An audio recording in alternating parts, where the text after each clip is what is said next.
Just like to start by saying, we talked at the beginning of the year, press conference similar to this, about that we thought that this season would be a journey, a season of kind of discovery. And me personally, I couldn't be more pleased with how the season turned out. And it's a credit to Will and his staff of establishing, the culture of how we wanted to play, the competitiveness. The team was scrappy, connected, and we got to find out a lot of different things about our players, things that we really needed to know as we continue to try to open up a championship window. And just a ton of credit to Will and the players for being able to stay connected through a season. The ups and downs of an NBA season are always tough, and just really, really pleased with it. Questions? When you guys look at the offseason, I guess the question that I have is, how much of do you know what you guys want the roster to look like in its championship form, and what are the steps that need to be taken this offseason to get closer to that? I mean, look, it's a process. We're not going to put a timeline on it. What's next is the very next thing is always the most important thing. And what's next now is this offseason. The knowledge that we have about the players that are on our roster, the flexibility we were able to create for now and going forward, along with all of the ability to go and target different things, and that can take form in many different ways. We've been studying this draft this year and even in previous years being prepared for this, so we're excited to get started on that. I would say, Tony, that the most important part is to continue to try to make really good decisions, and when the opportunities that are presented to us, that we do the things that continue to move us forward. For either of you, how would you characterize this draft? I mean, there's always good players in the draft. We obviously have multiple picks this year, so it'll be an exciting time. We'll be able to get quite a few people in, and the combine with interviews and watching them, and then having workouts. Like, I'm excited to get to know these guys and then see which ones can fit our culture and fit our timeline going forward. Justin, in terms of what you learned, did it exceed your expectations? Is it right where you thought it might be? Did you learn about, you talked about building for the future. Did you come up with any picture about your base that you could work with and move forward? Yeah, I mean, you guys have been with us the entire season and have seen as much as I have. Lowry's growth, turning into a very good starter to an all-star starter. Hopefully, the most improved player would be a great accolade for him. What he's done this year, I think he's shown that he's a player that easily fits with a lot of different combinations because of his versatile skill set. The young rookies in Ochai and Walker, Will did an unbelievable job of each of them having their own development curve and using them appropriately, and credit to those guys for responding. So I think you see those guys in their progress. They still have a long way to go, but they're promising. And then, the opportunity that we got, especially the last half of the season, to see some of the guys when we gave Will an unbalanced roster at the beginning of the year. And there were guys that probably deserved to play, but just from a roster standpoint wasn't going to happen. And that was, us freeing up some of those minutes after the trade deadline allowed us to get a really good look at Talon and Colin and all the other guys, so that we have a good picture of some good pieces here that we can build around and take forward. What would you guys want to see out of Luka and Chris for them to have staying power with this team?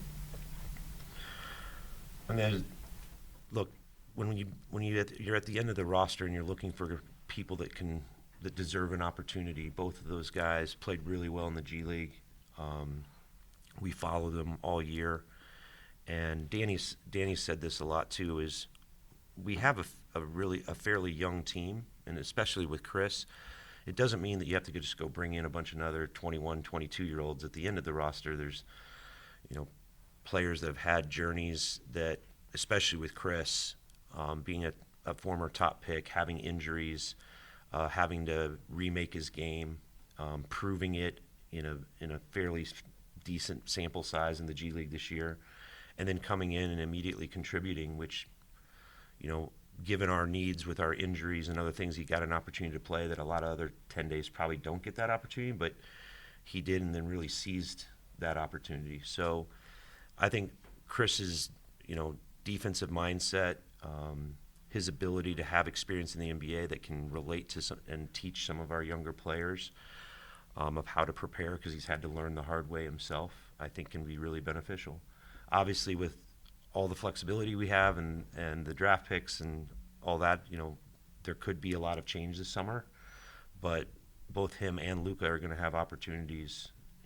They both added something to our group that we were pleased with.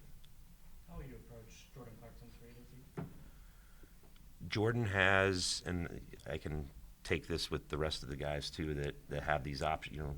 There's a few players on our roster that have player options, and so that's going to be between the player and their agent to make that decision, and then we'll deal with that accordingly. If he's a free agent, then obviously we love Jordan, and he's contributed so much to this year and during his entire tenure here. So, but being a free agent, he has a chance to, if he is a free agent, then he has a chance to go look at other places and look at the market, and hopefully we'll be one of them as well. With or without Jordan, you guys do have a good amount of cap space this offseason. How do you approach kind of the various different possibilities that you guys, you're looking to trade, to sign somebody, kind of what are your thoughts on that? Yeah, I mean, it's Andy, it's a little bit like what I said right after the trade deadline, is the optionality that we've created with the roster. Just the possibilities are endless. So those will all come up as the season finishes, and what other teams are trying to do, whether it's a trade market or free agent market. Well, we've been studying and ready for any of those opportunities that come up. And there's just multiple ways for us to continue to move forward with this team and continue to try to open that championship window. And this is just one step of it this offseason. You addressed the player options. You have a team option on Kelly. Has there been a decision made yet about his return? Kelly was great for us. I think you saw how much his ability to be a playmaker and connect the rest of the group. I think he did a great job this year. I would anticipate that we would be having him back. Obviously, we'll go through the off season like we always do. As Will said in his press conference, like, this is the kind of time to decompress and take a little bit of a break. We have some time to make those decisions, but I was really happy with Kelly's contributions, and he's fit in great here. Danny, are you planning on having more fun this offseason? Yeah, this is going to be fun. Yeah. A lot more draft picks, more money to spend. Yeah, shopping spree, sure. Yeah, this will be more fun. Much more fun than last year, no doubt. What does the draft process look like for you from end of season to the draft? A lot of draft workouts. Yeah, I mean, with the ability to get more people in with multiple picks, bring people in that we're looking at for the 28th pick, that we can tell them that we're looking at them for the 9th pick. Just kidding. All you agents listening out there. But we'll have a lot of draft workouts, and I think the draft, getting to see them up close and personal and get to meet them, and I think it's big in the draft process.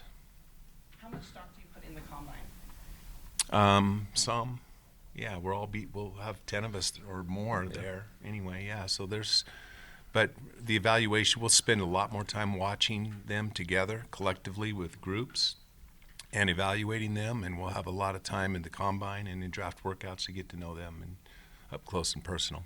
As the college game seems to get more stagnant with less space on the floor and more contrasting to the NBA game? Are these draft workouts and combines more important than they've ever been? Yes, the game is different. I mean, it's like turning more like the European game, the college game. Yeah, it is. The spacing is not good, and quite honestly, I think that the defenses are good, are just better than the offense. Like when there's really special offensive players, they stand out.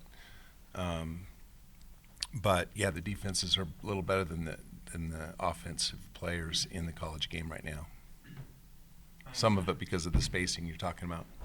Sorry, Ryan kind of asked you about the draft in general, and I'm curious kind of how you look at the players kind of in that number 9 draft range. If you guys were to end up with that pick, how do you evaluate some of those players and kind of the strength of those guys?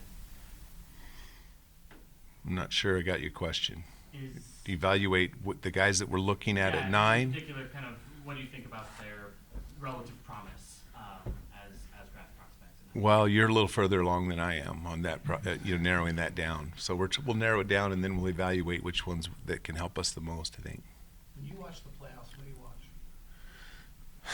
I mean, I've been at this so long, David. Like I'm just all about the playoffs. Like I only see playoff basketball. I don't really get that excited about regular season basketball as far as looking at a team. I only look at it from the weaknesses and how we need to get better to win in the playoffs. I don't really look at it as, so the playoffs are fun. That's where you get to evaluate. That's where, Will said about the evaluation from game to game and in-game adjustments. I think that's what's really fun and exciting about playoff basketball. And, it takes away some great strengths are taken away in playoffs. And some teams, you're playing against the best teams. You're playing against, well, most of the time players are healthy. You're seeing the best that the other team has to offer. And a lot of preparation, obviously. So it's just hard to hide weaknesses when you get to the playoffs. And those weaknesses are exposed. And, that's why great players typically win in the playoffs. Sorry, what weaknesses did you identify with this team that need improvement? Oh, like a lot of them. No, I'm just kidding, Eric. We weren't a very good shooting team at the end of the year. We need to get better. We had a lot of injuries that contributed to some of that. But like Will said in his press conference, defense, we need to get better defensively. And, I think those are the two focus. I have a list of 7 things, but Will would only let me have 2. So we'll say defense and shooting right now.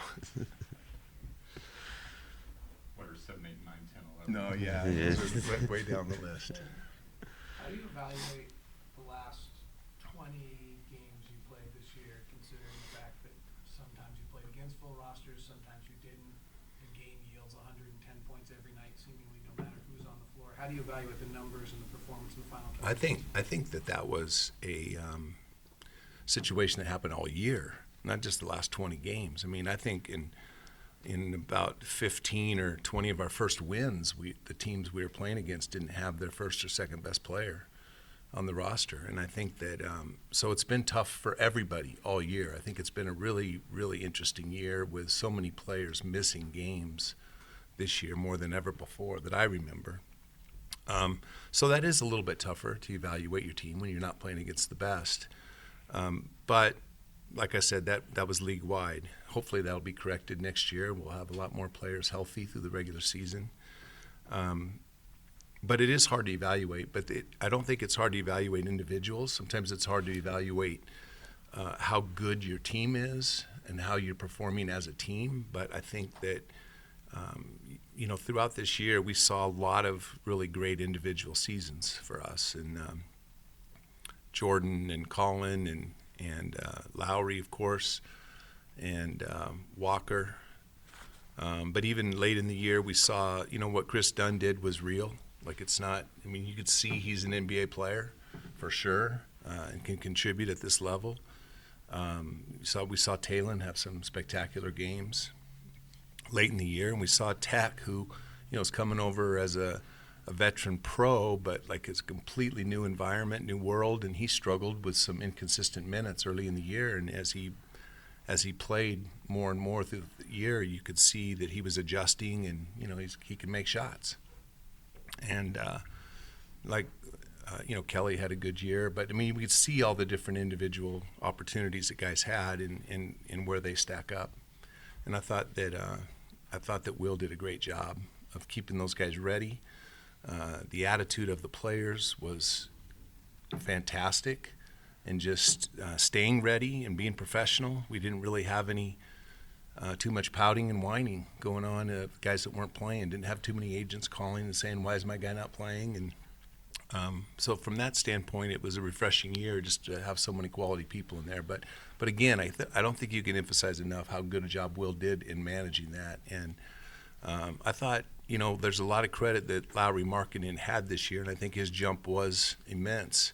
But I think Will did a good job of finding ways to get him baskets on the move. Not just pick and roll, switch, throw it to him 15 feet, play one-on-one and score, but got him a lot of easy baskets on cuts, moving without the ball, multiple side-to-side actions to get Lowry some opportunities for shots.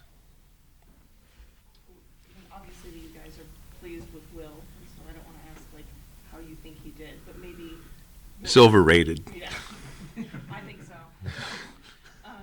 What was maybe unique about him compared to other coaches that you've been around? Go ahead. I just, it really started even during the interview process. Will stood out and he's lived up to it because he's got a great sense of himself about what the job means and what it is to be part of something that's bigger than yourself with a team. And so I think just that attitude all through the year was very, very consistent because that's who he is. He's been a great partner, and that means a lot of different things. Not only a great partner with Danny and I, but a great partner with Health Performance, a great partner with the players, truly invested, and with his assistant coaches have just truly invested in helping everyone get better. The job I've always said in coaching, it's something I've never ever wanted to do. Danny's done it, Will's done it, but I think it's a calling. I think it's something that you really have to give of yourself to a team that many days, that many times speaking to you guys, that many times in travel, being away from your family, and not only the love of basketball, but the love of being part of a team and leading it and being a leader of young men. And Will was just did an unbelievable job just because that's who he is. Danny, how do you want Will to be involved in the draft process? We just want he'll be around. He's not going to be running the draft process because we want him sitting where we're sitting and just see, with his own eyes. But we'll seek his input. It'll be an important part of the input that we have. I like in the combine too that we get an opportunity to, and when guys come in for workouts, the interviews where you really get a chance to spend some time with these players, and coach being involved with that will give him a nice feel, at least in the personalities, how to coach them if we selected them. That's an important part. I will say that it's dangerous though. Coming in one workout or one interview, but I think that his input will be important, but it can't outweigh what Chuck has done, traveling all over the world and following these guys from the time they're 17 years old. And so we'll have a lot of guys that have put a lot of time into the work, but Will's input will be important. Seeing the progress that guys like Lowry made and Walker made, and how maybe they were kind of more than what was originally anticipated, does that accelerate the timeline at all? Go ahead. Thanks, Danny. I have something I probably wasn't going to say. I think that look, again, it was a season of discovery to figure out where they are. So obviously pleasantly surprised. Most rookies are terrible, and so it's a relative bar. Walker was good, Ochai was good. It gave us something that we knew that we can kind of take forward and build. But to slap a label on this has accelerated it by X years or things like that, it's just we just have more knowledge about what our team is this year, and that's a credit to Will and the staff and the players for us to go into this off season and kind of know what we have and what we're working with. I would just add to that, you know, Walker had a good year, but Walker was surrounded by good players. Like, he only had to do what he did. He wasn't asked to do a whole lot more. He's got a long way to go in his development. But he didn't have to score that much because he had Jordan and Colin and Kelly and Lowry all around him, and so, like, he's got his career to get better. He has to do a lot to improve, but he was able to come in and do what he did well, and I think that's impressive. But I'm not sure that all of a sudden makes us a great team. You know, the development from here on out with Lowry and with Colin and with Walker and Ochai, like, there's nothing guaranteed about them getting a lot better. You know, that they have to put in the work to do that. Is there any, you know, desire to take advantage of the fact that you have Lowry and Walker and a number of other players on kind of below market value contracts? You know, essentially having more room to spend on the rest of your salary budget on other players than you might otherwise would have? I mean, it just adds to, you know, the flexibility that we have in this pocket. I think we're always trying to make really good decisions, Andy, so if those opportunities come up and it fits in that timeline, great. But to go push it and, like, use it that it's not of value, or like you're overpaying just because you want to squeeze something into a window, like, we're not going to be, you know, pushed by a timeline like, oh, we have to be X by this time by this year or the next year. It's just a continuous, you know, timeline of just trying to make really good decisions. So obviously you've highlighted some of the, you know, salary flexibility that we have, and, you know, we know that we have it, and other teams do too, and we'll see if we can, you know, make some of those opportunities work this summer. What's the balance for you guys in striking between, you know, we got 3 picks in the draft, we have, you know, salary flexibility, we're gonna have roster flexibility, you know, so what's the balance for both of you guys, as well as the rest of the front office, and trying to strike a healthy balance with all of those? Danny, is this the time when you tell Tony that we're looking for good players, Yeah. no matter what? Fair contracts, good players. Yeah. It's beneficial. It's helpful. However they show up. The nice thing is that we have the ability to operate on all of those fronts. We're not constrained, as we have been in the past, of not being able to participate in those opportunities. You guys aren't the only ones asking us when we're going to be good, how good we're going to be this year. We get asked that question by Ryan all the time, too. True. He's anxious to spend his money. We're anxious to spend it, Yeah, too. we'll do it. We'll do it. It sounds like you guys are sort of deliberately tempering expectations. Does that feel right? I just think it's realistic. Like, it's not like there's 10 different opportunities. You know, there may be one game-changing player that comes available this summer but anytime there will be a game-changing player involved this summer, we're in the game, we're in the conversation. But yeah, those just don't happen. I've been at this long enough, Sarah, enough to know that it's just, you have to temper it, because you can't panic and you can't rush into bad decisions. I think it's an expectation of timeline that we're not going to get into, because it depends on the market. Yeah. Depends on the quality of the draft. Depends on lots of decisions. I do know that, you know, we've got a really good coach. We've got some good players. We've got a base to build on, because we've just learned a ton about this season. So it's a nice place. I'm just really happy over the last 9 months of what we've gotten to learn about our team. The last 2 elite drafts have been generally reviewed as lukewarm prior to the drafts, and then the amount of players that have actually contributed and had an impact seems to be deeper than it had been in years past. Is there anything trend-wise going on there? I mean, when you have, even with the one and done era, then you've got 18 or 19-year-olds. I mean, we can all go around the room of thinking about what we were going to be at 19 versus what we were. So when you have young players that grow, develop, work, no matter where they start in the draft, there's always going to be good players in the draft, all through it. Good players that end up being undrafted, good players that end up needing a few years. Some of them start really fast early and then, you know, drop off. So it's just, trying to get to know these guys as much as we can, and then you're projecting human performance at 18 or 19, 20 years old. So they're all going to move in different timelines. So